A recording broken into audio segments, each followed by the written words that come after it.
آدمی کی اپنی ذاتی مایا جو ہے، ذاتی مایا، اصل جو اس کی مایا ہے، وہ اچھی صفات ہیں جن کو کوئی چھین نہیں سکتا. کسی سچے سے سچ کو چھینا نہیں جا سکتا. کسی باحیا سے حیا کو چھینا نہیں جا سکتا. کسی امانت دار سے امانت کو چھینا نہیں جا سکتا. جو انڈیا پاکستان سے یہاں آئے ہیں، بہت کچھ وہاں چھوڑ کر آنا پڑا ہوگا. گھر چھوڑا، سامان چھوڑا، کارخانہ چھوڑا، دکان چھوڑی، لیکن جو اندر تھا وہ سارا لے کر آئے. جو اندر تھا وہ کوئی چھین نہیں سکتا. اور جب قبر میں جائیں گے تو یہ سارا لے کر جائیں گے. اس لیے فرمایا کہ قبر کو مٹی کا ایک گڑھا مت سمجھو، یہ جنت کے باغوں میں سے ایک باغ ہے. یہ عمل کا صندوق ہے، یہ عمل کا صندوق ہے، اور یہ جنت کے باغوں میں سے ایک باغ ہے، یا جہنم کے گڑھوں میں سے ایک گڑھا ہے. آدمی جو عمل کر رہا ہے وہ سب قبر میں سامنے آ جائے. کرام جو منکر نکیر ہیں، سوال کر کے جب جائیں گے تو ایک طرف نماز کھڑی ہو جائے گی، ایک طرف صدقات کھڑے ہو جائیں گے، ایک طرف روزے کھڑے ہو جائیں گے، ایک طرف اور عبادتیں کھڑی ہو جائیں گی، اور اس کو کسی طرف سے عذاب کو نکلنے کا موقع نہیں دیں گی، عذاب کو روک دیں گی. صبر ایک کونے میں کھڑا ہوا ہوگا. وہ جب سب بلائیں سب طرف سے بلا رک جائے گی، عذاب رک جائے گا، تو صبر آگے آگے کہے گا کہ میں اس لیے کھڑا ہوا تھا کہ اگر کوئی جانب، کوئی سمت، کسی طرف سے کوئی کمزوری ہو تو میں اس کی مدد کروں. اب میں قیامت کے دن اس کی نیکیوں کا پلڑا جھکانے میں کام آؤں گا، اس کی نیکیوں کا. کیونکہ صبر پر اللہ پاک کے سے جو انعام ملے گا وہ بہت زیادہ ہے، بہت زیادہ ہے. جو دنیا میں تکلیفوں پر صبر کیا ہوگا، اس کا جب اللہ پاک انعام دیں گے تو اس کو دیکھ کر آدمی تمنا کرے گا کہ کاش دنیا میں میرا جسم قینچیوں سے کترا جاتا. اس تکلیف کے انعام کو دیکھ کر آدمی تمنا کرے گا کہ کاش دنیا میں میرا جسم قینچیوں سے کترا جاتا. بہرحال میں یہ عرض کر رہا ہوں کہ آدمی کی اپنی اصل مایا جو ہے وہ اس کے عمل ہے، جو ساتھ رہیں گے، ان کو کوئی الگ نہیں کر سکتا. پل صراط میں سے گزرے گا تو ڈگمگائے گا، پیچھے سے کوئی اس کو سنبھال لے گا. پار اترنے کے بعد کہے گا، پیچھے دیکھے گا، بڑا حسین جوان ہے، ارے بھائی تم نے بڑے مشکل وقت میں میری مدد کی، اگر تم مدد نہ کرتے میں گر جاتا تو کیا ہوتا؟ تم کون ہو؟ وہ کہے گا مجھے پہچانتے نہیں، میں تمہارا اچھا عمل ہوں، میں تمہارا اچھا عمل ہوں. ایک آدمی چلا جا رہا ہوگا تو پیچھے سے معلوم ہوگا کہ کوئی دھکا دے رہا ہے. ارے بھائی تم کون ہو؟ میری کیا تمہاری دشمنی ہے؟ ایسے نازک وقت میں مجھے گرانا چاہتے ہو کہ مجھے پہچانتے نہیں؟ میں تمہارا برا عمل. عمل ہمیشہ کے لیے ساتھ رہے گا، ہمیشہ کے لیے. جو اندر بن رہا ہے عمل سے کچھ اندر بنتا ہے، سچ بنتا ہے یا جھوٹ بنتا ہے، ظلم بنتا ہے یا عدل بنتا ہے، انصاف بنتا ہے. امانت بنتی ہے یا خیانت بنتی ہے. عمل سے جو بنتا ہے وہ وہ ہے انسان کی مایا، وہ ہے انسان کا دھن. عمل سے اندر نور بنتا ہے یا ظلمت بنتی ہے. عمل خراب ہے تو اندر ظلمت بنے گی، عمل اچھا ہے تو عمل نور بنے گا، اندر نور بنے گا. عمل کا اثر ہوتا ہے. عمل انسان کی مایا ہے، عمل سے جو بن رہا ہے وہ انسان کی مایا ہے. تو محترم بھائی بزرگوں اور دوستو، اب یہ اندر کی مایا تیار ہو، انبیاء علیہم السلام نے اس پر محنت کی ہے. نبیوں کی محنت سے جھوٹے سچے بنے، ظلم کرنے والے انصاف کرنے والے بنے، بے حیا با حیا بنے، خیانت کرنے والے امانت دار بن گئے، خون بہانے والے خون کی حفاظت کرنے والے بن گئے. اور کوئی محنت ایسی نہیں ہے جو انسانوں کو اس طرح بدل دے، اور کوئی محنت ایسی نہیں ہے جو انسانوں کو بنائے. انسان کا بنانا یہ سب سے اہم کام بھی ہے اور سب سے مشکل کام بھی ہے. سب سے اہم ہے انسان نہ بنے. انسان بگڑا ہوا ہو تو پھر زندگی بن نہیں سکتی. انسان بگڑا ہوا. مثال کے طور پر اگر ایک کار ہے، بس ٹھیک ہے، ایک کار ہے، پانی ذرا سے چاہیے، بالکل لیٹسٹ ماڈل، فلی لوڈڈ، ساری چیزیں اس کے اندر موجود ہیں، جو بھی کچھ فیسلٹیز ہو سکتی ہیں، جو بھی کچھ اس کے اندر ایسیسریز ہو سکتی ہیں، سب موجود ہیں، زیرو ڈیفیکٹ، بالکل نیا ماڈل. لیکن چلانے والا جو ہے، میں مثال کے طور پہ بات عرض کر رہا ہوں، اگر اس کے دماغ میں کچھ خلل ہے تو اب یہ بہترین کار بھی خطرے میں ہے، راہگیر بھی خطرے میں ہے. اگر اس کے پاس کچھ سواریاں بیٹھی ہوئی ہیں تو وہ بھی خطرے میں ہیں، اور راستے میں جو دوسرا ٹریفک ہے وہ بھی خطرے میں ہے. کار میں کوئی نقص نہیں ہے، نقص خرابی آدمی میں ہے. تو سب سے اہم ہے انسان کا بننا، سب سے اہم ہے انسان کا بننا. اور انسان کے بننے کے لیے اللہ جل شانہ نے حضرات انبیاء علیہم السلام کا سلسلہ قائم فرمایا. سب سے پہلے جو دنیا میں آئے آدم علیہ السلام، وہ نبی تھے، اور نبیوں کا پھر ایک تسلسل رہا. آتے تھے، انسانوں پہ محنت کرتے تھے.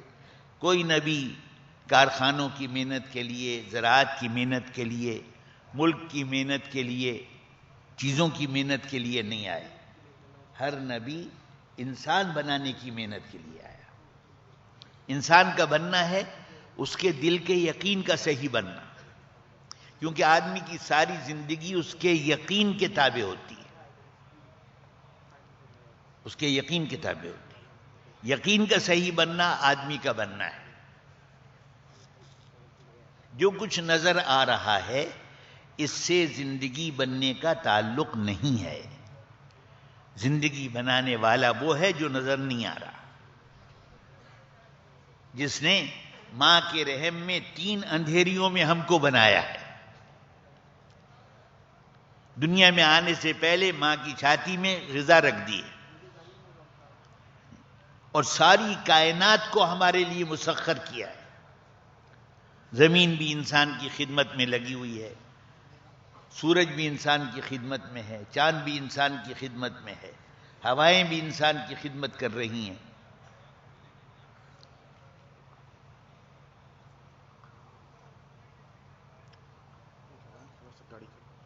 جی گاڑی کا اعلان. اچھا، یہ گاڑی ہے ٹیسلا LH17AFX. یہ فرما رہے ہیں کہ اس کو فوراً موو کرنا ہے. Tesla LH17AFX. This car needs to be moved ASAP, please.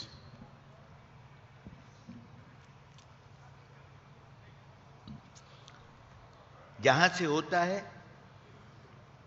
وہ نظر نہیں آ رہا، اور جہاں سے نظر آ رہا ہے وہاں سے ہو نہیں رہا، وہاں سے نہیں ہو رہا. کرنے والا اللہ ہے، کرنے والا اللہ ہے. اللہ کے چاہنے سے سورج سے روشنی آ رہی ہے، اور یہ روشنی فائدہ پہنچائے گی اگر اللہ چاہیں گے تو. یہ روشنی، یہ حرارت فائدہ پہنچائے گی اللہ کے چاہنے سے. سورج فائدہ نہیں پہنچاتا، زمین فائدہ نہیں پہنچاتی. اللہ چاہیں گے تو زمین فائدہ پہنچائے گی. اللہ چاہیں گے تو مال سے فائدہ ملے گا، اللہ نہ چاہیں تو جیسے مولانا فرما رہے تھے مال ہی ہلاکت کا سبب بن جاتا ہے. کتنے آدمی مال کی وجہ سے مارے جاتے. یمن کے علاقے میں ایک بادشاہ تھا، یمن کا بادشاہ، اس نے ایک رات ارادہ کیا کہ اپنے خزانے کو جا کے دیکھو. خزانہ دیکھنے کے لیے چلا گیا. بادشاہوں کے خزانوں میں خالی سونا چاندی نہیں، نوادرات بھی ہوتے تھے. تلوار ہے جس کا دستہ ہیرے جواہرات کا ہے، کرسی ہے جس میں ہیرے جواہرات لگے ہوئے، قالین ہیں جن کے اندر ہیرے جواہرات ٹکے ہوئے ہیں، مختلف چیزیں ان کی، بہت سی چیزیں. تو بادشاہ اپنے خزانے کو دیکھنے کے لیے گیا. اس سے تھوڑی دیر پہلے وزیر صاحب گئے تھے کسی کام کے لیے. اب وزیر واپس ہو گئے، بادشاہ چلے گئے خزانہ کھول کے. وزیر کو راستے میں خیال آیا کہ میں کہیں دروازہ کھلا تو نہیں چھوڑایا. جیسے آدمی کو خیال ہوتا ہے نا، الماری بند کر دی، میں نے لاک بھی کیا تھا یا نہیں کیا تھا، سیف کو لاک کیا یا نہیں کیا، بہت سی چیزوں کا ہوتا ہے. گھر میں اٹھ کے ہی آدمی دیکھ لیتا ہے کہ پراپرلی بند ہو گیا دروازہ یا نہیں ہوا. تو وزیر کو خیال آیا کہ میں نے پتہ نہیں دروازہ بند بھی کیا ہے یا نہیں کیا. تو واپس آئے دیکھنے کے لیے، دیکھا تو دروازہ کھلا ہوا تھا. وزیر نے دروازہ بند کر دیا. اب صبح کو بادشاہ ندارت تلاش شروع ہوئی. محل کے کہیں کسی کونے میں نہیں، کسی کمرے میں نہیں، جہاں جاتے تھے وہاں پر کہیں نہیں، شکارگاہوں میں دیکھ لیا وہاں بھی کہیں نہیں، سب جگہ دیکھ لیا. 17 دن کے بعد کسی وجہ سے خزانے کو کھولنا پڑا تو دیکھا کہ وہاں بادشاہ کی لاش پڑی ہوئی اور دیوار پر لکھا ہوا ہے کہ اتنے بڑے خزانے کا مالک ہوتے ہوئے میں بھوک کے مارے ایڑیاں رگڑ رگڑ کر مر رہا. خزانہ دے کر بھی بھوکا مار دیں. پرورش مال میں نہیں ہے، پرورش اللہ کے ہاتھ میں. تو ایک تو بنیادی چیز جس کا جو یقین بنانے کی محنت تھی کہ کرنے والی ذات اللہ کی ہے، جس نے یہ سب کچھ بنایا ہے. سورج اس نے بنایا، چاند اس نے بنایا، زمین اس نے بنائی، آسمان اس نے بنایا. اللہ فرماتے ہیں بتاؤ کس نے بنایا؟ آسمان سے پانی تم برساتے ہو یا ہم برساتے؟ زمین سے کھیتی تم اگاتے ہو یا ہم اگاتے؟ ساری دنیا کے انسان مل کر اگر ایک کھجور بنانا چاہے مٹی سے تو بنا سکتے ہیں. ایک مٹی سے ایک کھجور نہیں بنا سکتے. ساری دنیا کے انسان مل کر، اللہ فرما رہے ہیں ایک مکھی بنانا چاہیں تو مکھی نہیں بنا سکتے. اور اب اگر مکھی ان سے کچھ لے کر اڑ جائے، گلوکوز کا ایک دانہ ہی، اگر مکھی ان سے کچھ لے کر اڑ جائے تو یہ مکھی سے واپس بھی نہیں لے سکتے. ضعف الطالب والمطلوب. مکھی بنا نہیں سکتے، مکھی سے کچھ واپس بھی نہیں لے سکتے. کرنے والی ذات ایک اللہ کی ہے، اس نے سب کچھ ہمارے لیے بنایا. اس لیے آدمی کی کامیابی اس میں ہے کہ اللہ کو راضی کرے. اور جو آدمی اللہ کو راضی کرنے کی کوشش میں مخلوق کی ناراضگی کی پرواہ نہیں کرے گا، برداشت کر لے گا، تو اللہ پاک اس سے راضی ہوتے ہیں اور پھر مخلوق کو بھی اس سے راضی کر دیتے. اور جو آدمی مخلوق کو راضی کرنے کی کوشش میں اللہ کی ناراضگی کی پرواہ نہیں کرتا، اللہ پاک اس سے ناراض ہوتے ہیں اور پھر مخلوق کو بھی اس سے بیزار کر دیتے. مخلوق کو بھی اس سے ناراض کر دیتے. پھر نہ بیٹے سے بنتی ہے، نہ بیوی سے بنتی ہے، نہ بھائیوں سے بنتی ہے، نہ پارٹنر سے بنتی ہے، کسی سے نہیں بنتی آدمی. جو لوگوں کو راضی کرنے کی کوشش میں اللہ کی ناراضگی کی پرواہ نہیں کرتا، پھر اللہ پاک سب کو اس سے بیزار کر دے. تھوڑی دیر کا آدمی مزہ کر لیتا ہے، تھوڑی دیر کا، پھر وہ مقدر تک، جو مالی صاحب کہہ رہے تھے نا کہ گناہ میں پہلے شروع میں لذت آتی ہے، آخر میں تقدر ہوتا ہے. فرما برداری میں شروع میں تکلیف تھوڑی سی آتی ہے اور آخر میں ایک سکون ہوتا ہے، ایک اطمینان ہوتا ہے، ایک نور ہوتا ہے، ایک فرحت ہوتی ہے. محترم بھائی بزرگ اور دوستو، انبیاء علیہم السلام محنت کرتے تھے انسانوں کا یقین بنانے پر. حضور اکرم صلی اللہ علیہ وسلم نے مکہ مکرمہ کے 13 سال میں یقین بنایا.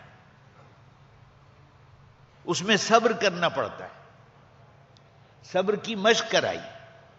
آل یاسر پر ظلم ہو رہے، ام یاسر کو شہید کیا گیا، آل یاسر پہ ظلم ہو رہے، حضور وہاں سے گزر رہے ہیں اور فرما رہے ہیں کہ اے آل یاسر صبر کرو، صبر کرو، تمہارے لیے جنت کا وعدہ ہے. ناگواری میں صبر کرنا، ناگواری میں صبر کرنا. یوسف علیہ السلام، ان کا قصہ سارا صبر کا ہے. بھائیوں کے دل میں جو مخالفانہ جذبات تھے، یہاں تک کہ ان کو کنویں میں ڈال دیا. کنویں سے قافلے والوں نے نکالا تو یہ کہا بھاگا ہوا غلام ہے، یہ اپنے آپ کو غلام بھی نہیں مانتا، چند ٹکوں میں ان کو بیچ دیا. وہ مصر لے گئے، مصر کے بازار میں جا کر بکے. صبر کر رہے ہیں، نبی کی اولاد ہیں، نبی کے لاڈلے ہیں، بھائیوں کے ظلم پر صبر کر رہے ہیں. وہاں بھی کہ اب جس گھر میں پہنچے اس گھر کی عورت کی طرف سے مسئلہ پیش آ گیا، وہاں پر اس پہ صبر کیا. جیل میں جانا پڑ گیا، جیل میں صبر کیا، جیل میں صبر کیا. یہاں تک کہ پھر ایک وقت آیا، بادشاہ نے ایک خواب دیکھا. جیل کے قیدیوں کو بھی دعوت دے رہے. اب 1-2 آدمی آئے خواب کی تعبیر پوچھنے کے لیے. آپ کو معلوم ہے قصہ، میں تو صرف اشارے کر رہا ہوں. 2 آدمی خواب کی تعبیر پوچھنے کے لیے آئے. یوسف علیہ السلام نے کہا کہ قبل اس سے پہلے کہ تمہیں دوپہر کا کھانا ملے، میں تمہیں اس کی تعبیر بتا دوں. یہ بتاؤ، ایک اللہ کی عبادت کرنا اچھا ہے یا بہت سارے معبودوں کو پوجنا اچھا ہے؟ ایک کے آگے سر جھکانا اچھا ہے یا بہت ساروں کے آگے سر جھکانا اچھا ہے؟ جو ایک کے آگے سر نہیں جھکاتا اس کو پھر بہت ساروں کے آگے سر جھکانا پڑتا ہے. لوگوں سے پوچھ لیں، ان کو دعوت دی، ان کو خواب کی تعبیر بتا دی. وہ حرف بحرف صحیح نکلی. بعد میں جو ایک ان میں سے بادشاہ کا خادم بن گیا، ساقی بن گیا، ایک کو پھانسی دے دی گئی. خواب تعبیر جو بتائی تھی وہ پوری ہو گئی. اب وہ جس کو بتایا تھا کہ تم بادشاہ کے خادم بنو گے، ساقی بنو گے، اس نے جناب بادشاہ نے خواب دیکھا. اب خواب کی تعبیر اپنے، یہ بادشاہوں کے دربار جو ہوتے ہیں نا، ان میں ماہر فنون ہوتے ہیں. کوئی طب کے ماہر، کوئی جنگ کے ماہر، کوئی قبیلوں کے ماہر، قبیلوں کے سردار، یہ بادشاہ کے درباری ہوتے ہیں. تو بادشاہ نے خواب کی تعبیر پوچھی تو کوئی تعبیر نہ دے سکا. کسی نے کہا جی وہ رات کو جو بخارات چڑھتے ہیں ان کا کوئی اثر ہے، اس خواب کی کوئی معنی نہیں ہے. بادشاہ کو اطمینان نہ ہوا. اس آدمی نے جس نے بادشاہ حضرت یوسف علیہ السلام کی تعبیر کا تجربہ کیا ہوا تھا، اس نے کہا کہ میں تعبیر لے کر آتا ہوں، اور یوسف علیہ السلام کے پاس آ گیا. یوسف علیہ السلام نے بالکل نپی تلی تعبیر دے دی. اچھا آپ نے سنا ہوا ہوگا، میں تو اشارے عرض کر رہا ہوں. نپی تلی تعبیر دے دی. 7 سال خوب اچھی کھیتیاں ہوں گی، اچھی فصل ہوگی، خوب بھری ہوئی فصل ہوگی. پھر 7 سال قحط کے آئے. وہ ساری تعبیر بتا دی. یوسف علیہ السلام کے پاس سے وہ تعبیر لے کے آیا، بادشاہ کو سنائی. بادشاہ کے دل کو لگ گئی کہ میں تو ان کی زبان سے خود سنوں گا. بلا کے لاؤ. قیدی ہیں جیل میں، جھوٹے الزام لگا کر قید میں ڈالا گیا. تو اب آگے نکل کے نبوت کا کام کرنا تھا، کوئی داغ کوئی دھبا نہ رہ جائے. اس وقت یہ کہا کہ یہ پوچھو کہ وہ جو زلیخا کی مہمان عورتیں تھیں انہوں نے اپنے ہاتھ کیوں کاٹے تھے؟ مجموعہ حسن تو یوسف علیہ السلام کو متاثر نہیں کر سکا. وہ جو مصر کی حسین نازنین عورتیں تھیں وہ تو متاثر نہیں کر سکی، وہ خود متاثر ہو گئی، یہاں تک کہ پھل کاٹتے کاٹتے ہاتھ بھی کاٹ. اب سوال کے اندر ہی جواب موجود تھا، لیکن زلیخا نے کہا کہ ہرگز وہ بالکل پاک صاف ہیں. جو تہمت لگائی تھی وہ خود اسی نے واپس لی، بالکل پاک صاف ہے. اب آگے دیکھیے، صبر یہاں ختم نہیں ہو گیا. وہ ملک کا نظام ان کے ہاتھ میں دے دیا گیا. جناب بادشاہ تو اپنا ہے، لیکن نظام جو ہے سارا ملک کا نظام، جس کو آج کل کیا کہتے ہیں CEO چیف ایگزیکٹو، وہ یوسف علیہ السلام ہے. سارا تصرف ان کے ہاتھ میں ہے. جناب بھائی بھی آ گئے، قحط پڑا، بھائی بھی آ گئے لینے کے لیے. آئے یوسف علیہ السلام پہچان گئے اپنے بھائیوں کو. بھائی کوئی نہیں پہچانا، کون سمجھے گا کہ اس وقت یہاں کا جو سب سے بڑا ہے وہ وہی ہے جس کو ہم نے کنویں میں دھکا دیا تھا، جس کو چند درہم میں ہم نے بیچ دیا تھا، وہ ہے یہاں کا بڑا. کوئی نہیں سمجھا. انہوں نے یوسف علیہ السلام نے دل کھول کے ان کی مدد بھی کی، اور جو وہ لے کر آئے تھے خریدنے کے لیے وہ بھی خاموشی سے ان کے سامان میں واپس رکھوا دیا. یہ کہا کہ تمہارا کوئی اور بھائی بھی ہے؟ کہ ہاں ایک بھائی اور ہے، کہ آئندہ اس کو بھی لے کے آنا، اگر نہیں لے کے آؤ گے تو پھر کوئی مدد نہیں کریں گے تمہاری. اب جناب وہ بھائی ماں باپ سے بھائی تھا، وہ یہ بھائی جو تھے یہ دوسری ماں سے تھے. چنانچہ اب وہ بھائی کو بھی بلا لیا، بھائی کو اپنے آپ کو ظاہر کر دیا کہ میں یوسف ہوں، لیکن اور بھائیوں کو نہیں بتایا. اب جناب آپ دیکھ لیں وہ سارا قصہ ہے. اس کے بھائیوں کے سامان میں بادشاہ کا پیمانہ رکھوا دیا. پوچھا وہ کیا ہے قافلے والوں، کیا تم چور ہو؟ انہوں نے کہا ہم نے کیا چوری کر لی، ہم کس بات کی چوری کریں گے؟ بادشاہ کا پیمانہ نہیں مل رہا ہے، تمہارے پاس ہوگا. خیر دیکھ لیجئے، تلاش کر لیجئے، اگر کسی کے پاس سے نکل آیا تو کیا ہوگا کہ آپ اسی کو رکھ لیجئے گا، اسی کو رکھ لیجئے گا. تو پہلے اوروں کا سامان دیکھا، بھائی کا بھی سامان دکھوایا، پھر جناب جس میں چھپایا تھا وہاں سے نکل آیا. بھائی کے سامان میں جہاں چھپایا تھا وہاں سے نکل آیا. کہا بس ٹھیک ہے اس کو روک لو. اب وہ جناب منت کرے، خوشامد کرے کہ جی اس کو چھوڑ دیجئے، آپ ہمیں رکھ لیجئے. باپ سے ہم پہلے ہی نادم ہیں، پریشان، ہم نے بہت کیا ہے اور ہم پکا وعدہ کر کے آئے ہیں، پکا پیمان، میثاق، معاہدہ کر کے آئے کہ ان کو واپس لائیں گے. انہوں نے کہا نہیں یہ نہیں ہو سکتا کہ کرے کوئی بھرے کوئی، ایسا نہیں ہوگا. بھائی کو معلوم ہے کہ یہ کون کر رہا ہے، سارے بھائی پریشان ہیں لیکن وہ بھائی اطمینان میں ہے، اس کو کوئی پریشانی نہیں. جس آدمی کا اللہ سے تعلق ہوگا، لوگ اگر اس کو پریشانی میں دیکھیں گے وہ پریشانی میں نہیں ہوگا.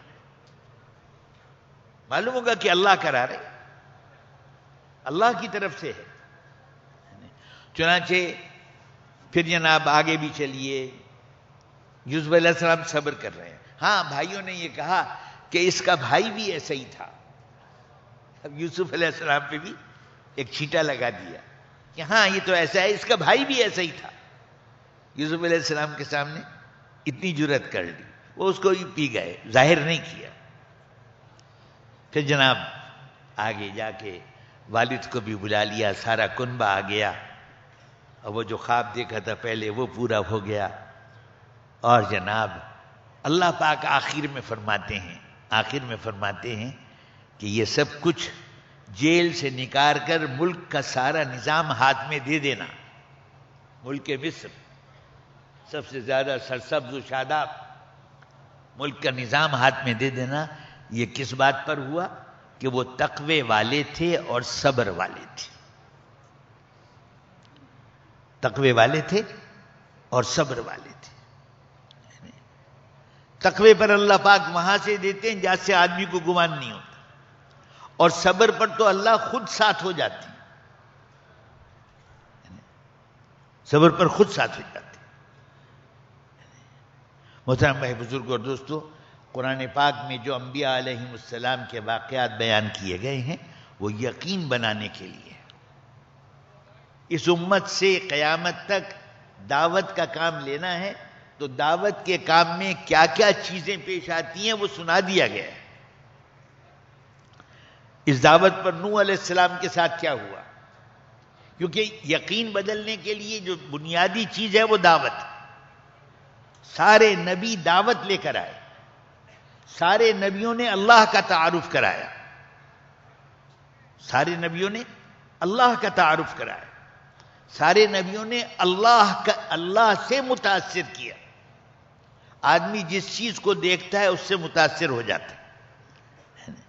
اللہ سے متاثر کرنے کے لیے نبیوں نے اللہ کی شان بیان کی، اللہ کی قدرت بیان کی، اللہ کی ربوبیت بیان کی، اللہ کیسے حفیظ ہیں یہ بیان کیا۔ ابراہیم علیہ السلام کو آگ میں ڈلوا دیا اور حفاظت کرا لی، حفاظت کر دی۔ اسماعیل علیہ السلام کی چھری کے نیچے حفاظت کر دی، موسیٰ علیہ السلام کی مچھلی کے پیٹ میں حفاظت کر دی۔ حفیظ اللہ ہے، حفاظت کرنے میں بہت بڑے ہیں، اپنی قدرت سے حفاظت کرتے ہیں، حفاظت کرنے میں ان کو کسی کی حاجت نہیں، کسی کی ضرورت نہیں۔ پالنے والے اللہ ہیں، اپنی قدرت سے پالتے ہیں، پالنے میں ان کو کسی کی ضرورت نہیں، اپنی قدرت سے پالتے ہیں، سمجھ ہے۔ اللہ پاک قدرت والے ہیں، اللہ بہت بڑے ہیں، اور اللہ پاک کو کسی کام میں کسی کی حاجت نہیں، وہ ان کا جو وہ چاہتے ہیں ہر چیز کے بغیر کر دیتے ہیں۔ اور اللہ نہ چاہیں تو سب کچھ ہوتے ہوئے کچھ نہیں ہوتا، اللہ نہ چاہیں تو سب کچھ ہوتے ہوئے کچھ نہیں ہوتا، کرنے والے اللہ۔ یہ یقین بن جائے، اور اللہ سے لینے کا راستہ کیا ہے؟ نبی کے بتائے ہوئے عملوں کو اختیار کرنا۔ انبیاء علیہ السلام آپ دیکھیں، نبیوں کے حضور صلی اللہ علیہ وسلم ایک دن دوپہر کو باہر نکلے، دیکھا حضرت کعب کچھ رسی ہاتھ میں لے کر پیمائش کر رہے ہیں زمین کی۔ پوچھا بھئی کیا کر رہے ہو؟ کہ ہم باہر ملکوں میں گئے، ہم نے دیکھے ان لوگوں کے عبادت خانے بڑے شاندار ہوتے، یہ مسجد پتھروں کی دیوار، کھجور کے تنوں کے ستون، اور اوپر کھجور کی شاخوں کی چھت۔ معمولی بارش ہو تو رک جائے کچھ دیر، اگر بارش پوری ہو تو سارا پانی اندر، کیچڑ میں سجدہ کرنا پڑتا تھا، سارا پانی۔ تو حضرت کعب نے عرض کیا کہ حضور ہم نے باہر کے ملکوں کے بڑے شاندار عبادت خانے دیکھے ہیں، ہم اپنی مسجد کو بھی ویسا ہی بنائیں۔ حضور نے ان کے ہاتھ سے رسی لے لی، اس کو لپیٹا اور لپیٹ کے دور پھینک دی۔ فرمایا میرے لیے تو موسیٰ علیہ السلام کا عریش کافی ہے۔ عریش وہ جو انگور کی بیل پھیلانے کے لیے کھپچیوں کا، ہمارے یہاں کھپچیاں کہتے ہیں، وہ بانس کو کاٹ کاٹ کے کھپچیاں پتلی بانس کاٹ لیتے ہیں اور اس کا جال بنا دیتے ہیں، اس کے اوپر انگور کی بیل پھیلتی ہے اور اس سے سایہ ہو جاتا ہے۔ بارش آئے زور کی تو وہ ساری اندر آتی ہے۔ تو فرمایا کہ میرے لیے تو وہ موسیٰ علیہ السلام والا عریش کافی، عریش کافی ہے۔ حضرت عمر رضی اللہ عنہ کے زمانے میں مدینہ منورہ میں ایک 2 منزلہ مکان بنا، اوپر پکا مکان بنا۔ تو حضرت عمر رضی اللہ عنہ پریشان ہوتے تھے کہ مجھے پتہ نہیں تھا کہ اس امت میں بھی فرعون ہوں گے، مجھے پتہ نہیں تھا۔ حضور تشریف لے جا رہے اور دیکھا کہ ایک حضرت ابو ہریرہ دیوار بنا رہے ہیں. کہا ابو ہریرہ موت اس دیوار کے گرنے سے زیادہ قریب ہے. موت اس دیوار کے گرنے سے زیادہ قریب. ضرورتیں ہماری ہیں، ضرورتوں کا انکار نہیں ہے. ضرورت ہماری کھانا ہے، لباس ہے، سواری ہے، مکان ہے، شادی ہے. یہ انسانی ضرورتیں ہیں. لیکن ضرورت اس کو کہتے ہیں جس کے پورا نہ ہونے میں ضرر ہو، جس کے پورا نہ ہونے میں نقصان پہنچے آدمی کو. ضرورت اس کو کہتے ہیں. یہ پانچوں چیزیں حضور نے بھی کی ہیں. آپ کے کھانے کو دیکھ لیں، آپ کے لباس کو دیکھ لیں، آپ کی سواری کو دیکھ لیں. آپ کی ایک مرتبہ وہ لوگوں میں خبر پھیل گئی کہ حضور نے گھر والوں کو سب طلاق دے دی. اب جو سنے وہ مسجد میں آئے، دیکھا بیٹھے لوگ بیٹھے رو رہے ہیں، وہ بھی بیٹھ کے رونے لگے. حضرت عمر رضی اللہ عنہ بھی آ گئے. اب لوگوں کو روتا ہوا دیکھا تو فرماتے ہیں کہ میرا بھی جی چاہا کہ میں بھی روؤں، لیکن میں نے کہا بھائی وجہ صحیح معلوم کیے بغیر رونا درست نہیں. صحیح وجہ تو معلوم ہو. یہ افواہیں اڑنا معلوم ہوتا ہے نئے دور کی بات نہیں ہے، پرانے دور میں بھی ہو جاتی تھی. وہ بات جو ہے نہیں اور کہہ دیا کہ ہو گئی. چنانچہ حضرت عمر رضی اللہ عنہ بیٹھ گئے. اب لوگوں کو روتا دیکھیں تو جی چاہے گا اچھا میں بھی روؤں، آدمی رونے. پھر خیال آیا حضور کے پاس، حضور کے دروازے پر تشریف لے گئے. وہاں غلام بیٹھے ہوئے تھے خادم حضور کے. ان سے کہا کہ میرے لیے حاضری کی اجازت لے لو. وہ واپس آئے اور کہا کہ حضور نے خاموشی اختیار کی ہے، اجازت نہیں دی. یہ بیٹھ گئے. تھوڑی دیر بیٹھ کے پھر بیٹھا نہ جائے، پھر حضور سے ملنے کے لیے گئے، پھر بھی کوئی جواب نہ ملا. تیسری دفعہ اجازت دے دی. آپ جب گھر میں داخل ہوئے، حضور کے حجرے میں داخل ہوئے تو دیکھا کہ حضور ٹاٹ کے بوریے پر آرام کر رہے ہیں. کھجور کی چھال کا تکیہ آپ کے سر کے نیچے ہے. کھجور کی چھال کا تکیہ آپ کے سر کے نیچے ہے، اور ایک کونے میں چند مٹھی جو پڑے ہوئے ہیں، اور ایک چمڑا بغیر دباغت کا، انٹینڈ، بغیر دباغت کا چمڑا لٹکا ہوا ہے. تو حضرت عمر نے کہا کہ یا رسول اللہ، یہ اللہ کے دشمن قیصر و کسریٰ تو نعمتوں میں رہیں اور آپ اللہ کے حبیب ان تکلیفوں میں رہیں. آپ اللہ سے دعا کیوں نہیں کر لیتے کہ اللہ پاک آپ کے لیے بھی آسانیاں نعمتیں کر دے؟ تو حضور جو لیٹے ہوئے تھے اٹھ کر بیٹھ گئے. فرمایا اے عمر، تم ابھی تک دھوکے میں پڑے ہوئے ہو، تم ابھی تک دھوکے میں پڑے ہوئے. ہمارے لیے آخرت ہے، ہمارے لیے آخرت ہے. محترم بزرگ، میرے عرض کرنے کا مطلب یہ نہیں کہ ہم ایک دم نیچے آ جائیں، لیکن ہم جو آگے بڑھنے کی فکر میں رات دن لگے ہوئے ہیں تو حقیقت کو تو سمجھیں. آدمی کے پاس ایک کار ہے تو دوسری کار کی تمنا، ایک مکان ہے تو دوسرے مکان کی تمنا، ایک کارخانہ ہے تو دوسرے کارخانے کی تمنا، ایک دکان ہے تو دوسری دکان کی تمنا.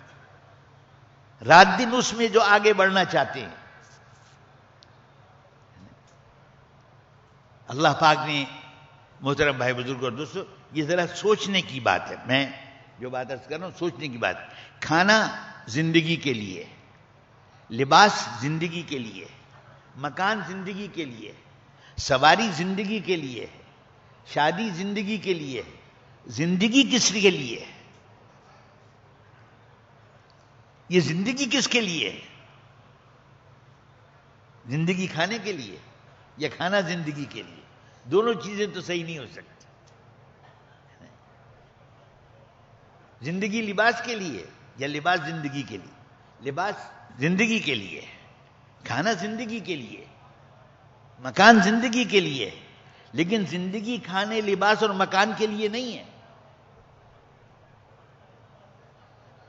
زندگی جس نے دی ہے اس سے پوچھا جائے کس لیے دی ہے. زندگی جس نے دی ہے اس کے لیے ہے،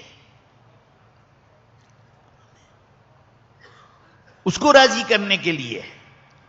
تھوڑا سا وقت ہے، اس تھوڑے سے وقت میں یا آدمی مالک کو راضی کر لے یا ناراض کر لے. تھوڑا سا وقت. قیامت کے دن آدمی سے پوچھا جائے گا کہ کتنے عرصے رہ کر آئے، تو کہیں گے ایک دن یا اس کا کوئی حصہ رہ کر آئے. ایک دن یا اس کا کوئی حصہ رہ کر آئے. وہ ایک دن بھی 50,000 سال کا چونکہ ہوگا تو آدمی کو ایک دن کہنے میں بھی اطمینان نہیں ہو. محترم بھائی بزرگ اور دوستو، اللہ پاک نے اس امت کو نبیوں والے کام کے لیے چنا ہے.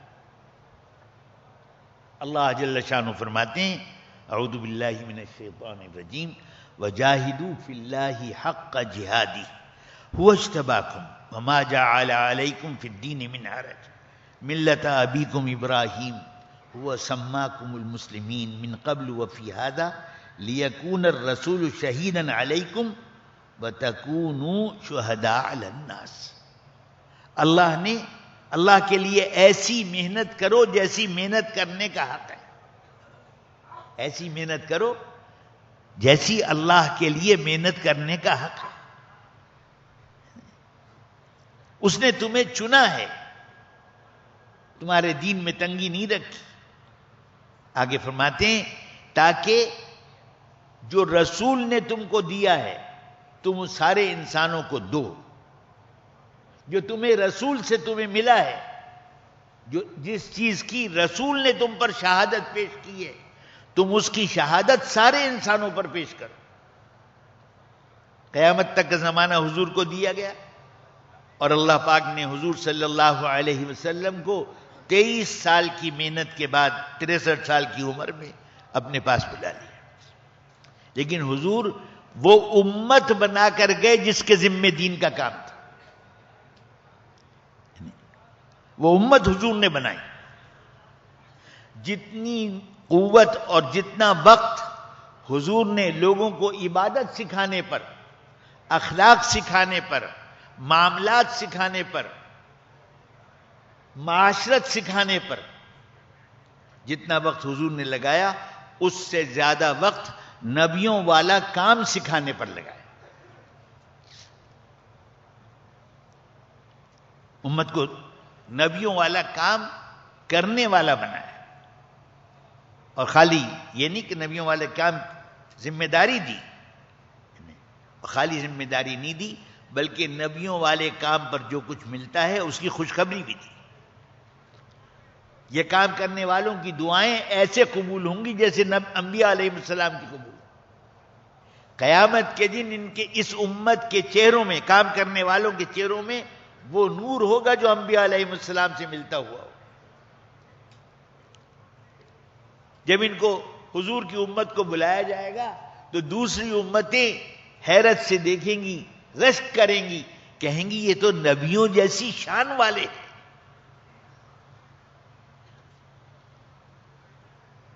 یہ اللہ کی بات کو لے کر گھر گھر پھرنا، گلی گلی پھرنا، لوگوں کے ترش تلخ جملے بھی سن لینا، ان کے تیور بھی برداشت کر لینا، ان کی جھڑکیاں بھی برداشت کر لینا. جب اس کا انعام اللہ کے ہاں سے ملے گا، جب اس کا انعام ملے گا، اس وقت قیمت معلوم ہوگی. نبیوں والے کام میں سب سے بڑی چیز جو ہے وہ صبر ہے. دعوت والا عمل ہے اور اس کے ساتھ صبر ہے. حضور صلی اللہ علیہ وسلم نے مکہ مکرمہ کے 13 سال میں ایمان سکھایا اور صبر سکھایا. برداشت کرنا سکھایا. جس کو صبر آ جائے گا وہ ہر جگہ پہ کام کر لے. جس کو صبر آ جائے گا، ان کو صبر آ گیا تھا، اس لیے اللہ پاک نے قیصر و کسریٰ کے جمع کیے ہوئے خزانے بھی ان کے ہاتھوں تقسیم کرا دی. کیسے تھے وہ؟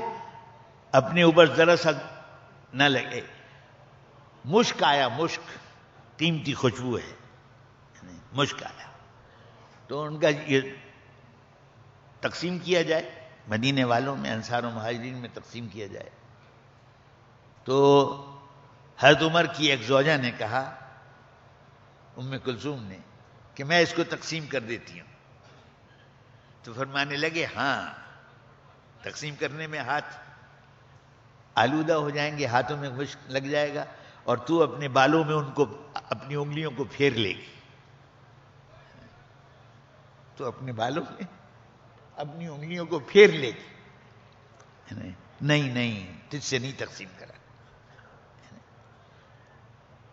ایسے انصاف کرنے والے لوگوں نے کہا پہلے حضور کے خاندان کو جو مال آتا ہے پہلے حضور کے خاندان کو دیا جائے، پھر حضرت عمر کے خاندان کو دیا جائے، پھر حضرت عمر کے خاندان کو دیا جائے، پھر اوروں کی جو ترتیب تھی. حضرت عمر نے کہا نہیں، سب سے پہلے حضور کے خاندان میں اوپر سے جو لوگ ہیں ان کو دیا جائے. حضرت ابو بکر کا اس میں جہاں نمبر آئے وہ ان کو دیا جائے. اس طرح 13ویں نمبر پر حضرت عمر کا نمبر آ رہا تھا. لوگوں کی رائے تھی کہ 30ویں نمبر پہ ان کو ملے، انہوں نے 13ویں نمبر پر اپنا نمبر رکھا. تو جن میں صبر ہوتا ہے وہی انصاف کر سکتے ہیں. جن میں صبر ہوتا ہے وہی انصاف کر سکتے. محترم بھائی بزرگ اور دوستو، تو اللہ پاک نے اس امت کو نبیوں والے کام کے لیے چنا ہے. یہ قرآن کہہ رہا ہے، یہ نہیں کہ کوئی تبلیغ والے کہہ رہے ہیں. اللہ پاک فرما رہے ہیں ہم نے تمہیں چنا ہے، ہم نے تمہیں چنا ہے. اب اللہ پاک توفیق دیں. اس کا ایک ہے جب حالات صحیح ہوں اس میں کام کر لے آدمی، جب مشکل میں ہو، موسم ٹھیک ہو تو ٹھیک ہے، گشت کر لیا، کاروبار ٹھیک ہے، فرصت ہے، سیر روزہ لگا لیا. حالات ٹھیک ہیں تو کر لیا، مشکل ہے، مشغولی آ گئی، کچھ تھوڑی سی بیماری آ گئی تو جناب عذر کر لیا. حالانکہ بیماری کی وجہ سے دکان نہیں چھوڑتے، بیماری کی وجہ سے دکان نہیں چھوڑتے، بیماری کی وجہ سے کارخانہ نہیں چھوڑتے. ایک ہے ہر حال میں کرنا، ہر حال میں کرنا. جو ہر حال میں کرے گا اس کو اللہ پاک نور عطا فرمائیں گے. جو ہر حال میں کرے گا، دعوت ہر حال میں دینا، گشت ہر حال میں کرنا. سیروزے کے لیے یہ جو ہمارے سارا حضرات نے نظام بنایا ہوا ہے، حضرت مولانا الیاس صاحب رحمۃ اللہ علیہ پر اللہ پاک نے جو بات کھولی، ان کے ہاں تو وہ یہ فرماتے تھے، جیسے مولانا ابراہیم صاحب رحمۃ اللہ دامت برکاتہم بھی رات کو فرما رہے تھے کہ وہ فرماتے تھے کہ ہر امتی ساری انسانیت کا ذمہ دار ہے. اس لیے کہ امت کو ذمہ دار بنایا گیا. امت ذمہ دار ہے تو ہر امتی ذمہ دار ہے، ساری انسانیت کا ذمہ دار ہے. اور جب ہر امتی ساری انسانیت کا ذمہ دار ہوگا تو ساری امت ہر امتی کی ذمہ دار ہو. میں مثال کے طور پہ بات عرض کروں، آسان ہے. 10 آدمی ہیں، 10 میں سے ہر ایک یہ سمجھتا ہے کہ 9 کی خدمت مجھے کرنی ہے، 9 کی خدمت مجھے کرنی ہے. تو ہر ایک کو کتنے خادم ملیں گے؟ کیا خیال ہے آپ کا؟ 10 میں سے ہر ایک یہ سمجھتا ہے. میں اس لیے پوچھ رہا ہوں کہ بھی ساتھ بھی چل رہے ہیں ہم، میں کہیں اور آپ کہیں اور. 10 میں سے ہر آدمی یہ سمجھتا ہے کہ میرے 9 کی خدمت مجھے کرنی ہے. تو ہر ایک کے خادم کتنے ہوں گے؟ 9 خادم ہوں گے. اور اگر ہر ایک آدمی یہ سمجھتا ہے کہ ان 9 کو میری خدمت کرنی ہے تو ہر ایک کو کتنے خادم ملیں گے؟ ایک بھی نہیں ملے. اگر امت میں یہ شعور ہے، ساری انسان، فرمایا کہ میری امت کی مثال ایک بدن کی سی ہے. ایک بدن کی سی ہے کہ جسم کے کسی حصے میں تکلیف ہوتی ہے تو سارا جسم اس تکلیف کو محسوس کرتا ہے. بخار چڑھ جاتا ہے، بخار چڑھ جاتا ہے، بے چینی ہوتی ہے، اور سارا جسم اس کے لیے استعمال ہوتا ہے. پیر میں کانٹا چبھ گیا، کیل لگ گئی، پیر پک گیا، تو اب ڈاکٹر کے یہاں جائیں گے. یہ نہیں کہ بھی پیر کو بھیج دو ڈاکٹر کے، پورا جسم چل کر جاتا ہے. دوا بھی لیتے ہیں، ڈاکٹر کو حال بھی سناتے ہیں، علاج بھی کرتے ہیں، سارا جسم استعمال ہوتا ہے. خالی وہ حصہ نہیں جو متاثر ہے. تو پوری امت کی مثال حضور نے فرمایا ایک بدن کسی ہے. جسم کے کسی حصے میں تکلیف ہو تو سارا جسم اس کو محسوس کرتا ہے. ایسے دنیا میں کہیں جہاں جہاں اللہ کی نافرمانی ہو وہ ساری امت کی فکر کا مسئلہ ہے. یہ نہیں کہ وہاں والوں کا مسئلہ ہے. بنگلہ دیش میں طوفان آیا، سائیکلون، اور جناب وہ ایسا تھا کہ ہزاروں ٹن وزنی جہاز اس طوفان میں 3 میل خشکی پہ چڑھ گئے. اس طوفان میں ہزاروں ٹن وزنی جہاز 3 میل خشکی پر چڑھ گئے. رات کو جو کروڑ پتی تھے دوسرے دن وہ ایک پیالہ چاول کا لینے کے لیے لائن میں کھڑے ہوئے تھے، اور ہر طرف جانوروں کی بھی لاشیں پھیلی ہوئی تھیں اور آدمیوں کی لاشیں بھی پھیلی ہوئی.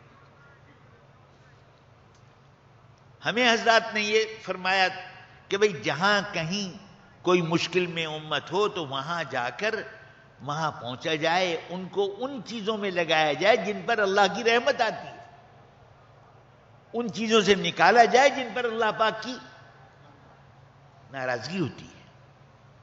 چنانچہ ہر جگہ پر، اب وہ جناب کراچی میں بات ہوئی کہ وہ بنگلہ دیش، اس وقت تو مشرقی پاکستان تھا، جماعت بھیجنی چاہیے. مفتی محمد شفیع صاحب رحمۃ اللہ علیہ کو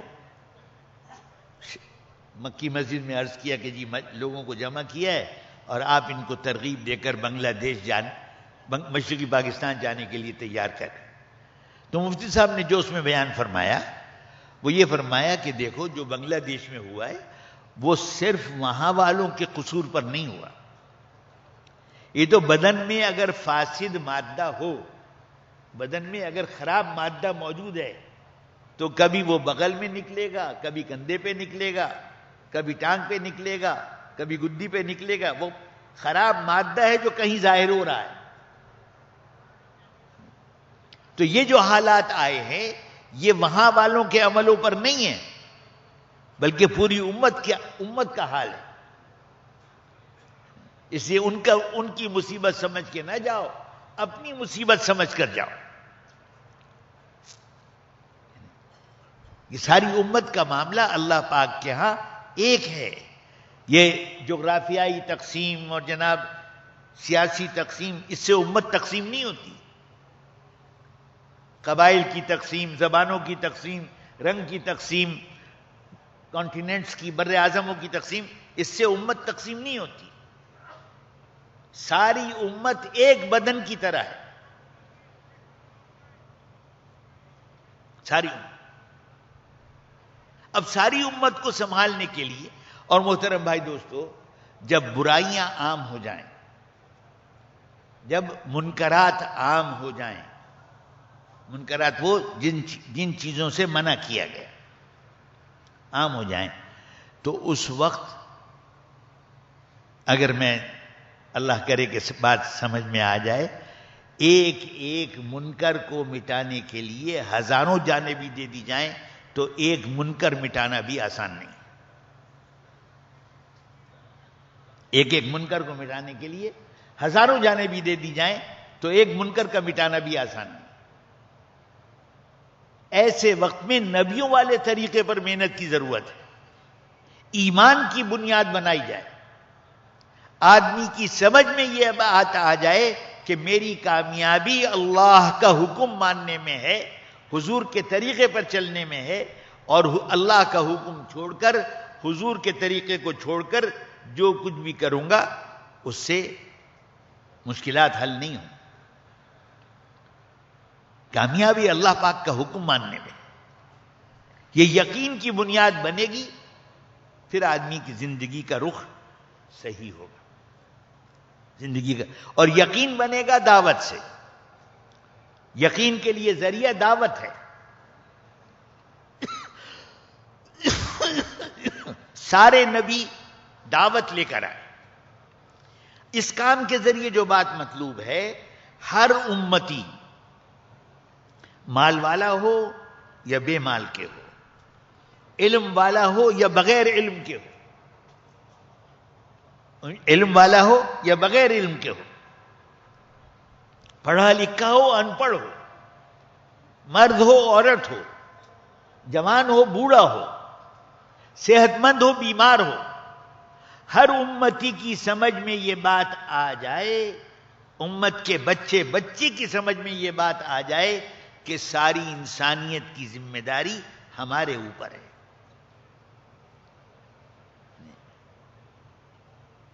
ساری انسانیت کی ذمہ داری مجھ پر ہے, حضور کی امت پر ہے, اس لیے مجھ پر ہے.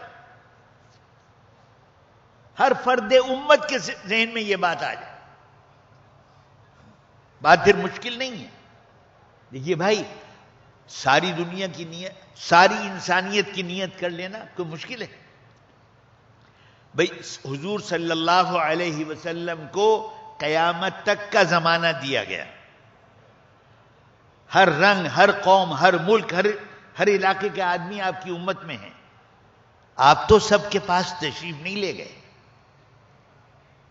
آپ تو سب کے پاس تشریف نہیں لے گئے. آدمی فوراً ذہن میں آئے گا کہ سارے انسان میرے ذمے ہیں تو میں سب کے پاس کیسے جاؤں گا؟ نہیں, ایسے کام کرنا ہے کہ آگے بات آگے بڑھتی جائے. میں مثال کے طور پر ایک بات واضح ہو جائے. آپ انگلینڈ سے جماعت نکالیں, یورپ بھیج دیں. یورپ والوں کو لوگوں کو نکالیں, یورپ کے مختلف ملکوں میں بھیج دیں. وہاں سے لوگوں کو نکالیں, ایک طرف سینٹرل ایشیا بھیج دیں, ایک طرف امریکہ بھیج دیں. وہاں سے لوگوں کو نکالیں, ساؤتھ امریکہ بھیج دیں, فار ایسٹ میں بھیج دیں. یہ جو جماعت انگلینڈ سے نکالی, اس نے جا کے یورپ کے ملکوں میں کام کر کے وہاں سے لوگوں کو نکال کے بھیجا. فرانس گئے مثال کے طور پر, فرانس سے بیلجیم بھی بھیجا, ہالینڈ بھی بھیجا, اٹلی بھی بھیجا, فرانس پرتگال بھی بھیجا, اسپین بھی بھیجا. وہاں سے لوگوں کو اٹھا کے سینٹرل ایشیا بھیج دیا, ایسٹرن یورپ میں بھیج دیا. اس سے ان لوگوں کو اٹھا کے فار ایسٹ میں بھیج دیا, لوگوں کو اٹھا کے امریکہ میں بھیج دیا. کام, جماعت شروع ہوئی انگلینڈ سے, تو اس ایک جماعت کے ذریعے ساری دنیا میں کام ہو سکتا ہے. ایک ایک جماعت کے ذریعے. ہم سے کیا کہتے ہیں؟ ہم سے کہتے ہیں بھائی گشت کرو سارے عالم کی نیت کر کے. گشت کر کے لوگوں کو جمع کیا, اب جناب ملکوں کی تشکیل بھی کریں گے, اندرون ملک چلے کی تشکیل بھی کریں گے. اس کے آگے شہر کے آس پاس کی جتنے سبربز ہیں اس کے اندر 3 دن کی تشکیل بھی کریں گے. شہر کے دوسرے محلوں میں کام کرنے کے لیے دوسرے گشت کی بھی تشکیل کریں گے. اپنے گھر میں کام کرنے کے لیے اس کی بھی تشکیل کریں گے. اپنے محلے میں کام کرنے کے لیے بھی تشکیل کریں گے. تو ایک گشت ہے جس سے ساری دنیا میں کام ہو سکتا. اگر ہر مسجد کا گشت ایسا مؤثر ہو, بس بات یہ ہے کہ ہر آدمی گشت کا اہتمام کرے. یہ نہیں کہ جی ہماری مسجد میں گشت ہو جاتا ہے، ہر ساتھی گشت میں شریک ہو. مسجد کے کام کو کہاں پہنچانا ہے؟ پوری ہماری آبادی میں جو مسجد کا حلقہ ہے، جو مسجد کا علاقہ ہے، اس علاقے میں ہر مسلمان سے ملاقات ہو. کوئی دن میں ملتا ہے، کوئی رات میں ملتا ہے، ہر مسلمان سے ملاقات ہو. اس کے سامنے زندگی کا مقصد رکھا جائے، اس کے لیے قدم اٹھانے پر تیار کیا جائے. ممکن ہے کوئی 4 مہینے کے لیے بھی تیار ہو جائے، ممکن ہے کوئی چلے.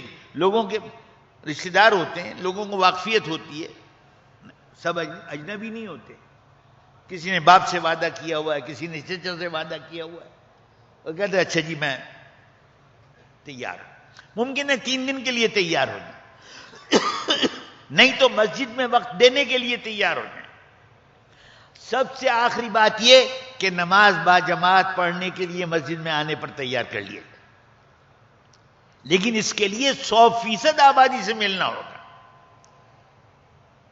یہ نہیں ہے کہ بھئی ہم نے چند نام، بھئی کس نے ارادہ کیا تھا چلے کا، کس نے ارادہ کیا تھا 3 دن کا، اس کے پاس گشت کر رہے ہیں.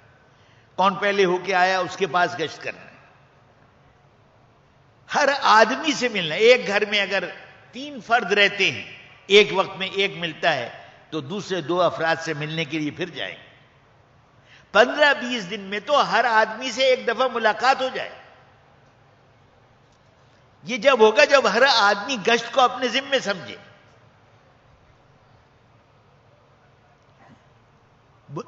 محترم بھائی بزرگوں اور دوستو، اللہ کی بات لے کر گھر گھر در در جانا، یہ نبیوں کی بنیاد پر کھڑا ہونا ہے. اس میں جتنا نفس کا مجاہدہ ہے یہ سب سے زیادہ ہے. چھوٹے بن کر جانا، ہر مسلمان کو اپنے سے بہتر سمجھنا، اور ہر حال میں کرنا.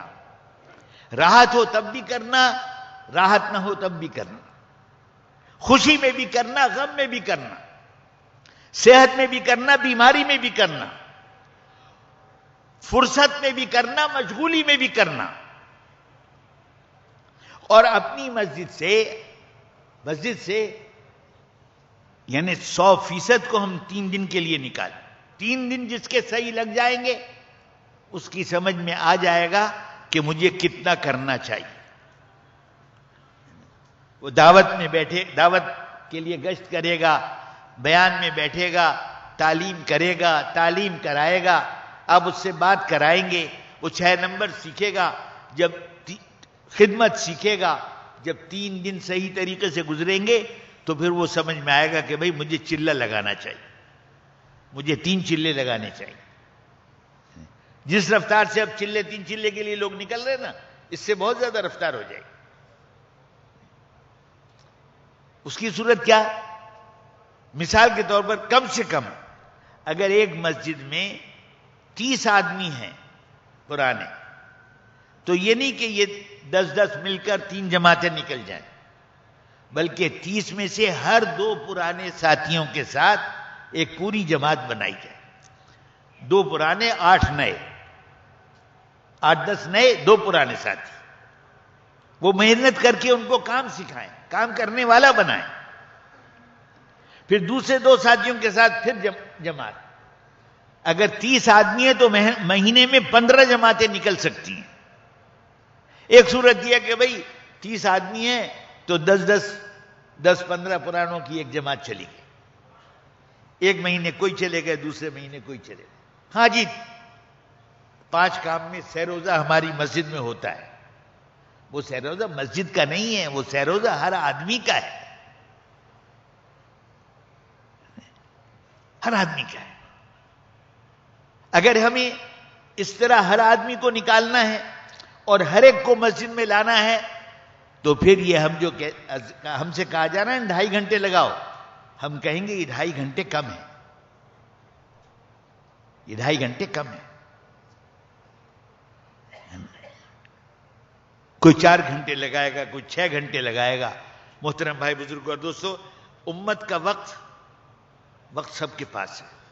مولانا یوسف صاحب رحمۃ اللہ علیہ فرماتے تھے کہ ایک طبقہ وہ ہے ہمارے یہاں مجھے پتہ نہیں لوگوں کا وقت گزارنے کی کیا ترتیب ہوتی ہے. ایک تو وہ گھر میں ڈرائنگ روم میں بیٹھ کے تماشا دیکھتے رہتے ہیں، ایک وہ جو جناب لاؤنج میں یا ڈرائنگ روم میں کہیں، ایک وہ ہیں جو ہوٹلوں میں جاتے ہیں، ایک وہ ہیں جو کلبوں میں جاتے ہیں.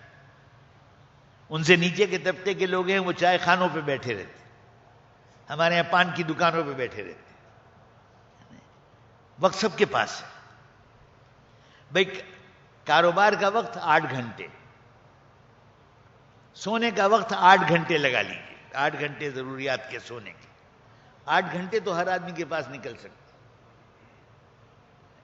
2 گھنٹے آنے جانے کے لگا لیجیے، 6 گھنٹے تو پھر بھی ہیں. یہ جو باقی کا وقت ہے ہمارے پاس کاروبار اور گھر کے لیے، 6 گھنٹے سونے کے، 2 گھنٹے ضروریات کے، 8 گھنٹے کاروبار کے، 2 گھنٹے آنے جانے کے، 10 گھنٹے اور 8 گھنٹے 18 گھنٹے، 6 گھنٹے باقی ہیں. وہ ہمارے پتہ نہیں کہاں لگ جاتے. اس لیے کہتے ہیں کہ اپنا نظام الاوقات بنا لیا جائے، اپنا نظام الاوقات بنا لیا جائے.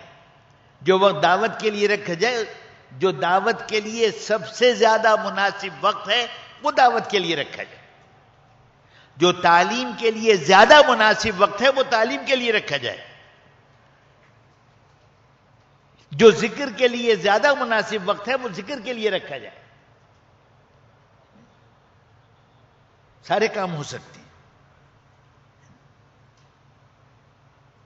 محترم بھائی بزرگوں اور دوستو، اس لیے نبیوں والا جس کو کہہ رہے ہیں نا، نبیوں کی محنت ہمارے ذمے ہے. نبیوں والی محنت حضور کی امت کے ذمے ہے. وہ کیا بات ہے؟ ایک طرف اللہ جل شانہ نے نبیوں کی محنت کی تفصیل فرمائی ہے. یتلو علیہم آیاتہ ویزکیہم ویعلمہم الکتاب والحکمہ. یہ نبیوں کی محنت کی تفصیل ہے. حضرت مولانا سید سلیمان ندوی رحمۃ اللہ علیہ نے اس آیت کے ذیل میں لکھا ہے کہ اس آیت میں کار نبوت کے فرائض بیان کیے گئے. کار نبوت کے فرائض بیان کیے گئے. یہ جس چیز پر ہمیں آنے کو کہا جا رہا ہے، دعوت پر آئیں، گشت بھی اسی کا سلسلہ ہے، سیروزہ بھی ہے، چلہ بھی ہے. تعلیم پر آئیں، گشت سیروزے میں چلے میں بھی تعلیم ہے، مقام پر بھی تعلیم ہے. چیزوں کی قیمت ہمیں بازار سے پتہ چل جاتی ہے، عمل کی قیمت حضور کے ارشادات سے پتہ چلے گی. عمل کی قیمت کیا ہے؟ جیسے مولانا فرما رہے تھے نا، ایک سبحان اللہ احد پہاڑ سے زیادہ وزنی. ایک جگہ فرمایا کہ جو آدمی دن میں 100 دفعہ سبحان اللہ پڑھ لے، 100 دفعہ سبحان اللہ پڑھ لے، اس کو 100 عرب غلام آزاد کرنے کا ثواب ملے. جو 100 دفعہ الحمدللہ پڑھ لے، اس کے لیے ایسا اجر ہے جیسے کوئی آدمی 100 گھوڑے میں ساز و سامان کے جہاد کے لیے دے. جو 100 دفعہ اللہ اکبر پڑھے، اس کے لیے ایسا اجر ہے کہ اس نے گویا 100 اونٹ اللہ کے راستے میں قربان کیے اور وہ قبول ہو گئے، وہ قربانی قبول ہو گئی. اور جو 100 دفعہ لا الہ الا اللہ پڑھے، اس کے اجر سے تو زمین اور آسمان کے درمیان جتنا خلا ہے وہ سب بھر جائے. جو 100 دفعہ سبحان لا الہ الا اللہ پڑھے. حضور کے ارشادات سے عمل کی قیمت معلوم ہو. انصاف کرنے پر کیا ملے گا؟ حیا، خدمت کرنا. فرمایا ایمان کی 70 یا 77 سے زیادہ شاخیں ہیں، جن میں سب سے اعلیٰ ہے لا الہ الا اللہ، اور سب سے ادنا ہے راستے میں سے تکلیف دینے والی چیز کا ہٹا دینا۔ یہ ایمان کی سب سے چھوٹی شاخ ہے۔ اور ہمارا حال یہ ہے کہ گاڑیاں تکلیف دینے والی چیز ہٹانا تو کیا، گاڑیاں بھی ایسے پارک کر دیتے ہیں کہ لوگوں کو تکلیف ہوتی ہے۔ بار بار اعلان، پتہ نہیں کل سے کتنے اعلان ہو چکے ہیں، فلاں گاڑی غلط کھڑی ہوئی ہے، فلاں گاڑی غلط کھڑی ہوئی ہے۔ تکلیف دینے والی چیز کو ہٹا دینا یہ ایمان کا آخری درجہ ہے۔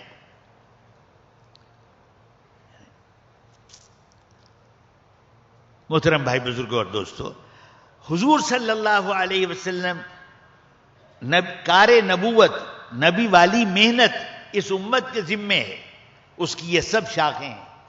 ایمان کی دعوت بھی ہے، تعلیم بھی ہے، اللہ کا ذکر بھی ہے، اور اللہ کا ذکر ہوگا، دل میں اللہ کی یاد ہوگی، دل میں اللہ کی یاد ہوگی، آدمی اللہ کی نافرمانی سے بچ جائے۔ ایک آدمی تھا، کام اس کا چوری کرنے کا تھا۔ پہلے کچے گھر ہوتے تھے، گھر میں نقب لگائی، یعنی کچی دیوار میں راستہ بنایا، گھر میں گھس گیا، چوریاں کر لی۔ اپنے بیٹے کو اس نے مکتب میں بٹھا دیا قرآن پڑھنے کے لیے۔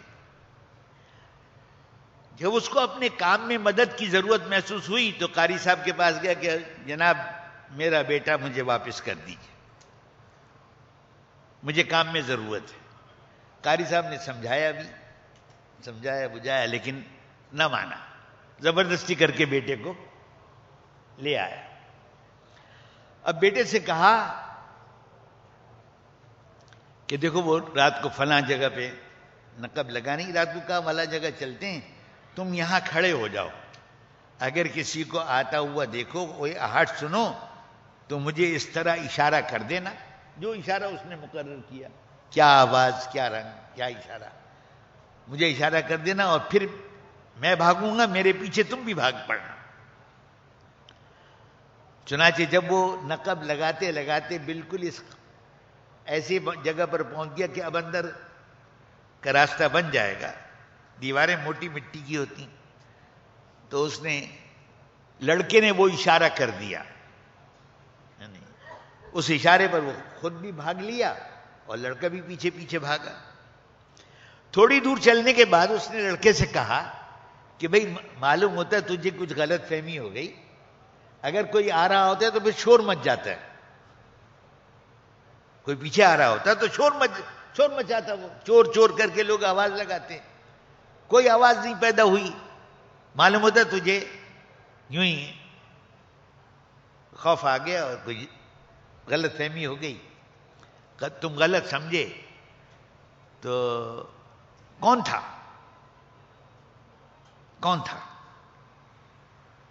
کون دیکھ رہا تھا؟ اس نے کہا اللہ دیکھ رہا تھا۔ اللہ پاک کی نافرمانی سے اللہ کا ذکر روکے گا، اللہ کی یاد روکے گی۔ اس کے دل پر اثر ہوا اور جناب اس نے کہا واقعی اللہ تو دیکھتے ہیں، اللہ سے ہی لینا چاہیے، چوری چھوڑ دی اس نے۔ تو اللہ کا دھیان، اسے پنجابی میں کہتے ہیں کہ جس دم آدمی غافل ہوتا ہے اس دم کافر ہوتا ہے۔ اللہ کی یاد سے دل بھرا ہوا ہو۔ حضور صلی اللہ علیہ وسلم نے صبح سے لے کے شام تک ہر موقع کی دعا بتائی ہے۔ رات کو کروٹ لیتے ہوئے آنکھ کھلے تو یہ پڑھ لو، صبح اٹھو تو یہ پڑھو، رفع حاجت کے لیے جاؤ تو یہ پڑھو، وضو کے لیے بیٹھو تو یہ پڑھو، مسجد کے لیے نکلو تو یہ پڑھو، راستے میں یہ پڑھو۔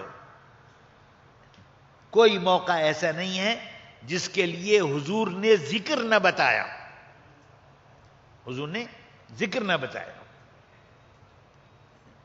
مولانا یوسف صاحب رحمۃ اللہ فرماتے تھے کہ جب تک تمہیں وہ ساری دعائیں، سارے ذکر یاد ہوں، یاد کرتے رہو، کوشش کرتے رہو، اور ہر موقع پر یہ کہہ دیا کرو اللہ سے کہ یا اللہ اس موقع کے لیے جو حضرت محمد صلی اللہ علیہ وسلم نے آپ سے مانگا ہے میں بھی اسی کا سوال کرتا ہوں، مجھے وہی دے دے، جو حضور نے مانگا وہی دے دے، اور سیکھتے چلے جاؤ۔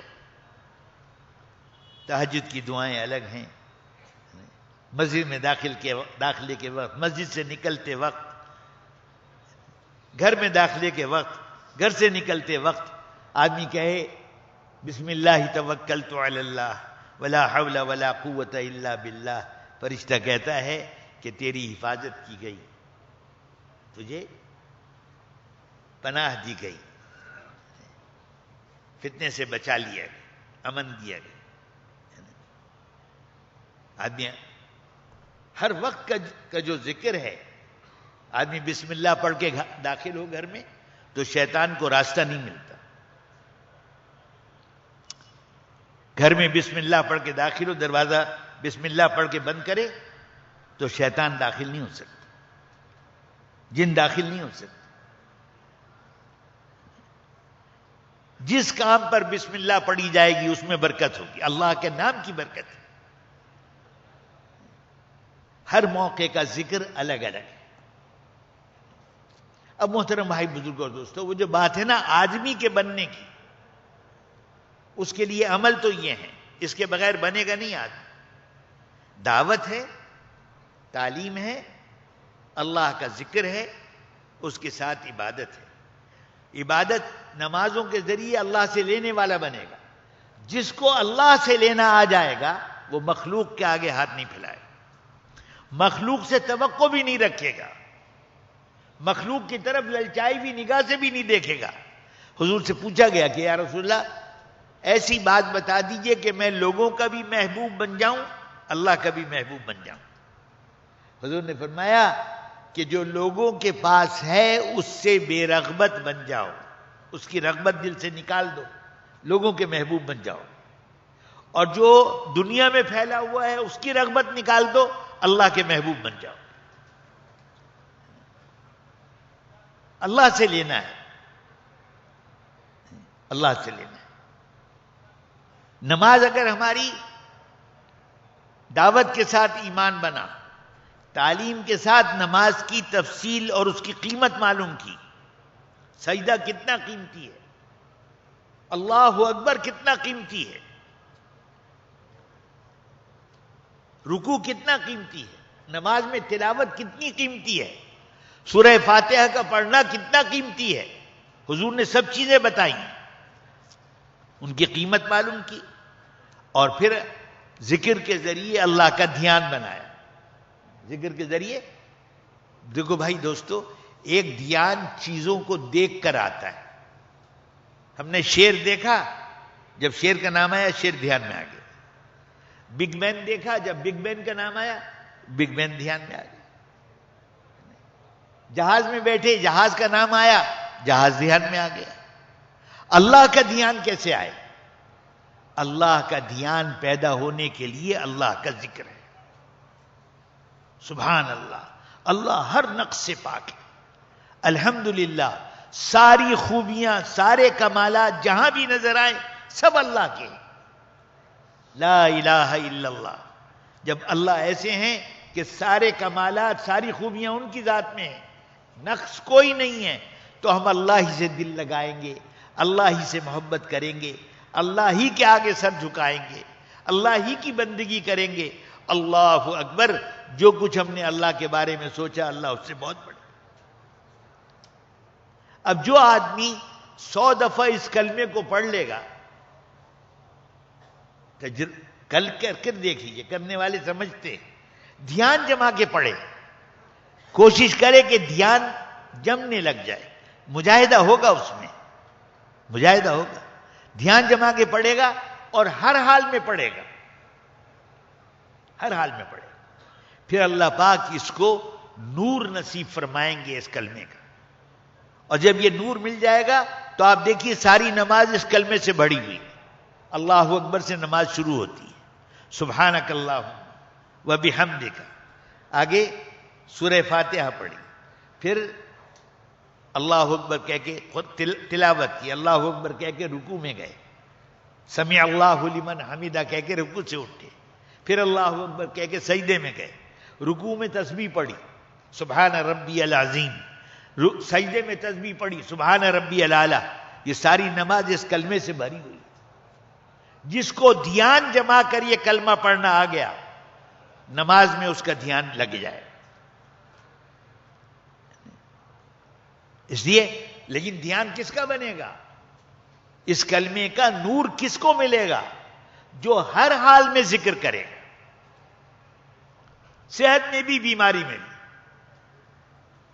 راحت میں بھی تکلیف میں بھی، تنگی میں بھی کشادگی میں بھی، جوانی میں بھی بڑھاپے میں بھی، جو ہر حال میں ذکر کرے گا اس کو کلمے کا نور ملے گا.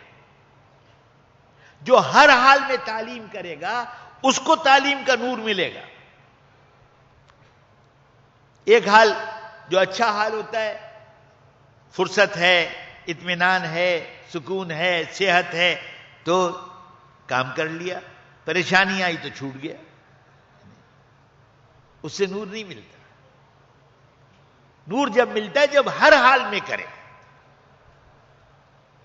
ہر حال میں گشت کریں، ہر حال میں تسبیح پڑھیں، ہر حال میں تعلیم کریں. نبیوں والا کام ہے. کار نبوت سے مراد دعوت کا زندہ کرنا ہے.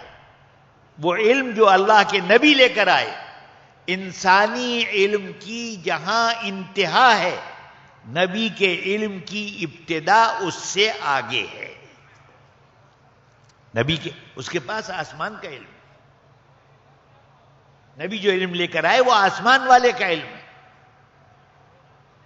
وہ جبرائیل علیہ السلام لے کر اترے ہیں اسے. انسانی علم کی انتہا جہاں پر ہے اس سے آگے نبی کے علم کی ابتدا ہے. اب ہر حال میں تعلیم کرنا، ہر حال میں دعوت دینا، ہر حال میں گشت کرنا، ہر حال میں ذکر کرنا، ہر حال میں نمازوں کو بہتر بنانے کی کوشش کرنا، اس کے لیے سب تیار ہیں انشاءاللہ. سب تیار ہیں. وہ جو ہماری ساری ترتیب بنائی ہے نا، حضرات بتاتے ہیں کہ بھائی ایک دفعہ 3 چلے لگائے، ان عملوں سے بنیادی مناسبت ہو جائے. 3 چلے لگانے کے بعد پھر آگے اللہ توفیق دے، آدمی کہے جی ہر سال میں 3 چلے لگاؤں، یا کم سے کم چلہ لگائے، یا کم سے کم چلہ لگائے، مہینے میں کم سے کم 3 دن لگائے، ہفتے میں کم سے کم 2 گشت کرے، روزانہ کم سے کم 2.5 گھنٹے اپنی مسجد کی آبادی کے لیے دے. اپنی مسجد کی آبادی کے لیے دے.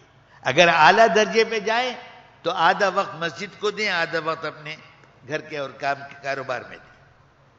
2 حصے وقت گھر میں اور کاروبار میں لگا دیں اور 1 حصہ وقت مسجد میں لگا دیں. لیکن اگر 100% آبادی کو ہمیں لانا ہے، 100% کو اللہ کے راستے میں نکالنا ہے، اللہ پاک کے ہاں سے تو آدمی کی نیت کے بقدر ملتا ہے. پہلے درجے میں جیسے کل مولانا فرما رہے تھے، نیت پر اللہ پاک دے دیتے. جس کو آدمی عزم کر لے کہ مجھے یہ کرنا ہے، اس پر اللہ پاک عمل کا ثواب دے دیتے. اور جب عمل کرتا ہے تو آگے جناب آدمی کے یقین پر اور اس کی کیفیت پر، اس کے اخلاص پر، اس کے مجاہدے پر، اس کی قربانی پر جیسا اس کا معاملہ ہوگا، کسی کو سینکڑوں گنا دیتے ہیں، کسی کو ہزاروں گنا دیتے ہیں، کسی کو لاکھوں گنا دے دیتے. تو اب اس کے لیے سب تیار ہیں نا انشاءاللہ. اپنی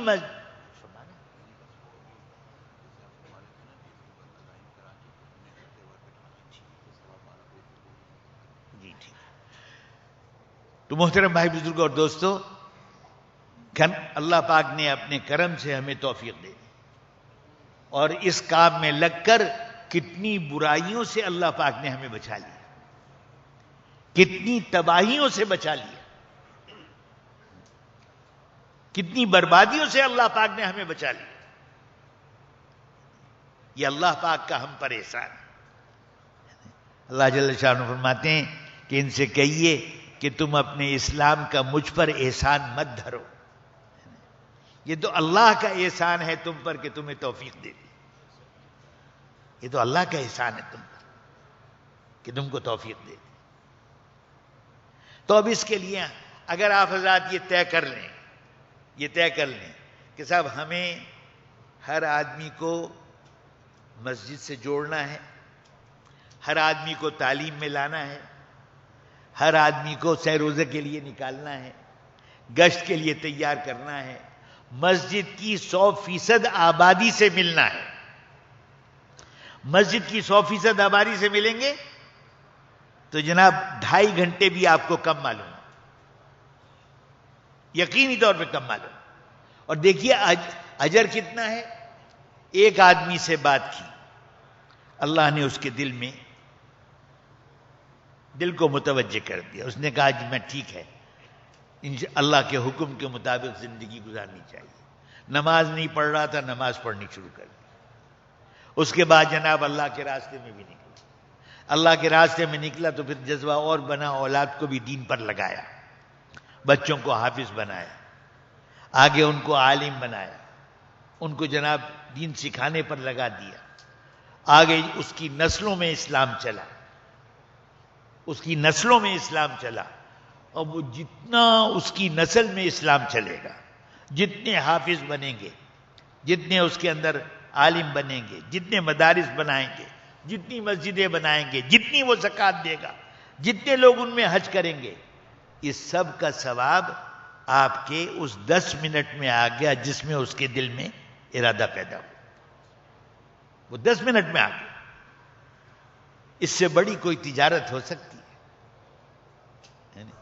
اس سے بڑی کوئی تجارت نہیں ہو سکتی۔ لیکن اس عمل کا نور اللہ پاک جب دیں گے جب ہر حال میں کریں گے اس کو۔ لیکن جب موقع ملا کر لیا، نہیں موقع ملا نہ کیا۔ بھئی کریں گے تو اجر ملے گا، نہیں کریں گے اجر نہیں ملے گا۔ ایک ہے نور مل جانا، اللہ اکبر۔ امام مالک رحمۃ اللہ علیہ کے بارے میں سنا ہے کہ وہ حدیث شریف پڑھا رہے تھے، حدیث پڑھاتے ہوئے ان کے چہرے پر بار بار تکلیف کے آثار لوگوں نے محسوس کیے۔ جب وہ فارغ ہو گئے درس سے تو کہا دیکھنا میری کمر میں کیا ہے، تو لوگوں نے دیکھا ایک بچھو تھا جس نے 17 جگہ ڈنک مارا تھا۔ کہ حضرت یہ کیا؟ آپ پہلے فرما دیتے ہم اس کو نکال کے مار دیتے۔ فرمایا حدیث شریف پڑھتے ہوئے میں یہ کہتا میری کمر میں کیا ہے، یہ حدیث کے ادب کے خلاف ہے۔ جس کو علم کا نور مل جائے گا اس کی تو بات ہی اور ہوگی، جس کو قرآن کا نور ملے گا جو ہر حال میں تلاوت کرے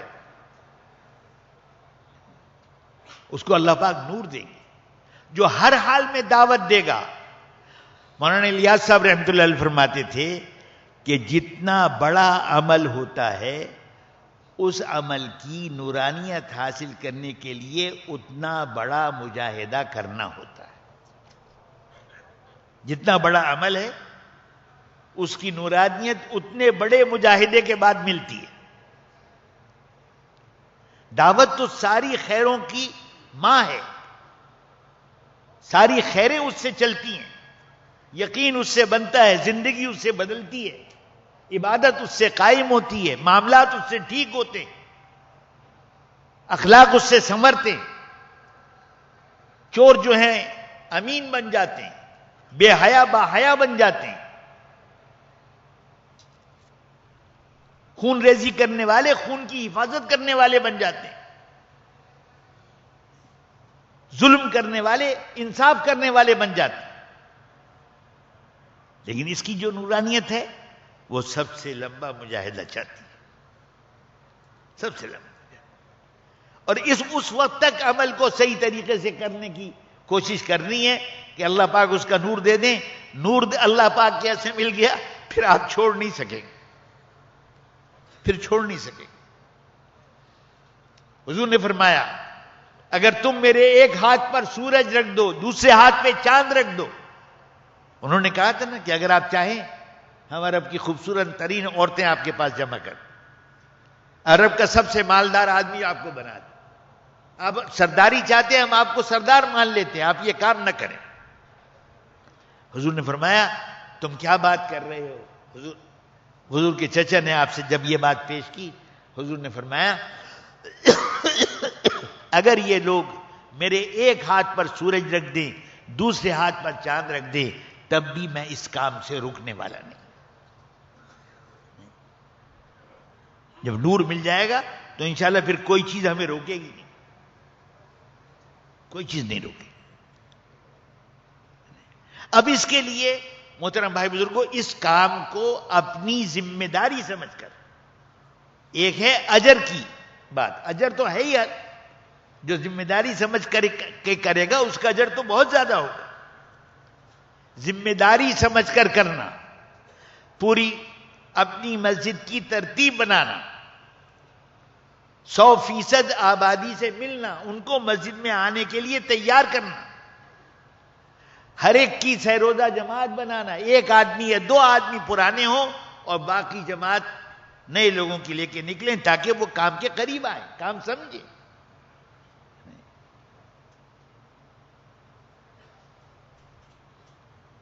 محترم بھائی بزرگ اور دوستو، اس کے لیے ہر حال میں کام کرنے کی ضرورت ہے.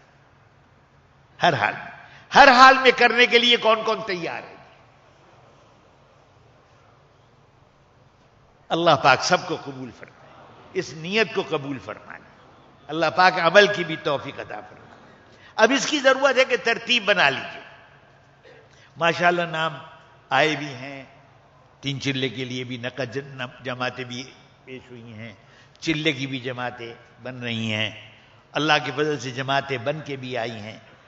لیکن ماشاءاللہ ابھی آج ہی صبح کو اطلاع ملی کہ تشاد میں 1200 کا مجمع تھا اور 122 جماعتیں نکلی. کتنا؟ 1200 کا مجمع اور 122 جماعتیں نکلی.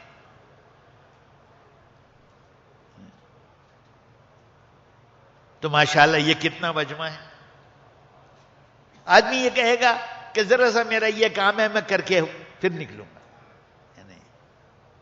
مولانا یوسف صاحب رحمۃ اللہ علیہ فرماتے تھے بندہ جب بندہ ہو کر اللہ کی نہ مانے تو اللہ ہو کر کیوں اس کی مانے.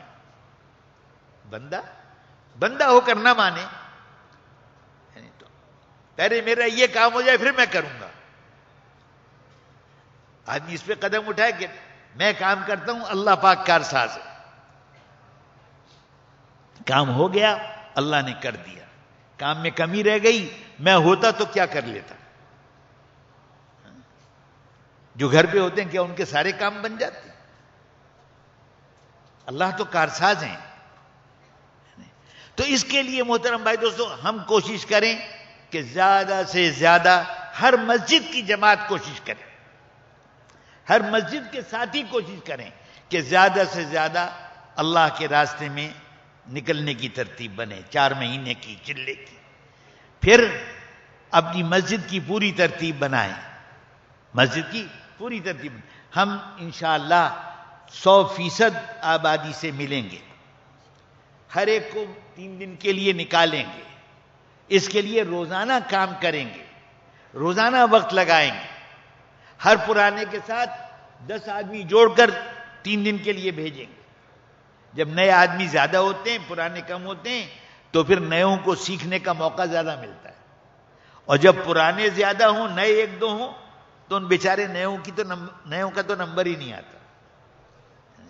وہ تعلیم بھی وہی پرانے کرائیں گے، گشت بھی وہی پرانے کرائیں گے، خصوصی گشت میں بھی وہی پرانے جائیں گے، سب پرانے کرتے رہتے. نئے آدمی کو کام کرنے کا موقع نہیں ملتا تو سیکھے گا کیا؟ اگر نئے زیادہ ہوں گے تو اب ان سے کام کرانا پڑے گا، کام سکھانا پڑے گا. کام سیکھنے سے آدمی آگے بڑھتا ہے، ذمہ داری کا احساس پیدا ہو سکتا ہے، سمجھ میں آتا ہے کہ نبی کی محنت تو کیا کہہ رہے ہیں.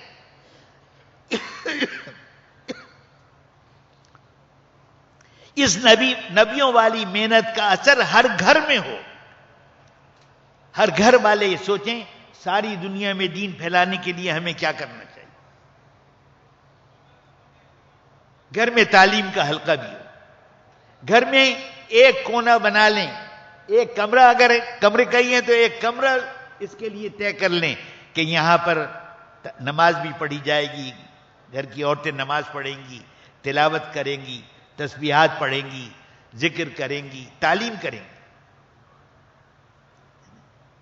وہ کونا حضور صلی اللہ علیہ وسلم کے پاس ایک صحابی آئے, عرض کیا کہ میں نے اپنے گھر میں ایک مصلی بنایا.